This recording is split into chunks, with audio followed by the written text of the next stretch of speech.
4 days after the deadly Hurricane Ian made landfall, residents of this Florida island are relying on each other to get through some tough times. The Category 4 storm destroyed St. James City on Pine Island and wiped out the one road that links it to mainland Florida. A power blackout remains, and water is only turned on for 2 hours a day at a low pressure.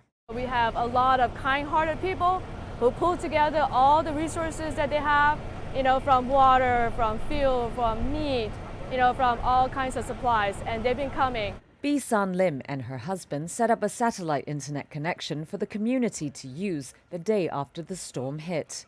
That's now become the town's aid station.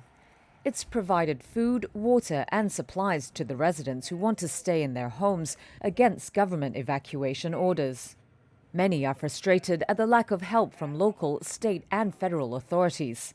There's only this much that we can, help each other out. Lim is especially worried about the many elderly folk who stayed put. There was this couple, right? They're a couple of elderly. The husband cannot walk and the wife has dementia. When I talked to them, he said they haven't eaten for like 2 days. We have peanut butter. And I gave it to him and I was going to grab more stuff, and give it to him, but he rode off. I haven't seen him still. I hope that the couple somehow made it off this island. But that's the concern. How many are there out here still that we haven't seen?